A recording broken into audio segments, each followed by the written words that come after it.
अस्सलामुअलैकुम, welcome to my YouTube channel. उम्मीद करती हूँ कि आप सब खैर आफियत से होंगे और ईमान की बेहतरीन हालत में होंगे। आज की इस वीडियो में मैं आपको एक खास वजीफा बताऊंगी और जो भी शख्स इस वजीफे को पढ़कर अल्लाह ताला से दुआ करेगा वो दुआ जरूर कबूल होगी। सबसे पहले मेरे YouTube के चैनल इस्लामिक इंस्पायरेशन चैनल को सब्सक्राइब करके बेल नोटिफिकेशन को ऑन करें ताकि आप तमाम इस्लामी अपडेट से आगाह हो सकें और मेरी वीडियोस को ज्यादा से ज्यादा शेयर और लाइक किया करें। आइए वीडियो का आगाज करते हैं। अगर एक शख्स सो रहा है, उसने करवट ली, बेदार हो गया, अचानक उस शख्स की आंख खुल गई। अब इस बेदारी के आलम में उसे चाहिए कि ये वजीफा जरूर पढ़े।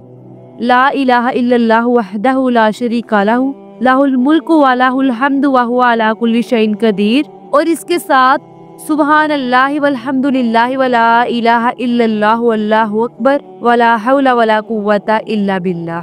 जो शख्स ये दोनों वज़ाइफ मिलाकर सिर्फ और सिर्फ एक मर्तबा पढ़ लेता है और इसके बाद जो भी अल्लाह रब्बुल इज्जत से दुआ करता है, नबी करीम सल्लल्लाहु अलैहि वसल्लम ने कहा वो दुआ फिलफौर अल्लाह रब्बुल इज्जत कबूल फरमा लेता है। हदीस के अल्फाज हैं, और अगर कोई शख्स ये दोनों वज़ाइफ रात सोने से पहले पढ़ लेता है तो आप सल्लल्लाहु अलैहि वसल्लम ने कहा अगर इसके गुनाह समंदर की जा के बराबर भी होंगे तो वो माफ हो जाते हैं। हमें चाहिए कि हम इस दुआ को अपना रोजाना का मामूल बनाएं। अगर वीडियो अच्छी लगी है तो इसे लाइक और शेयर जरूर कीजिएगा और मेरे चैनल को सब्सक्राइब भी कीजिएगा। अल्लाह हाफिज।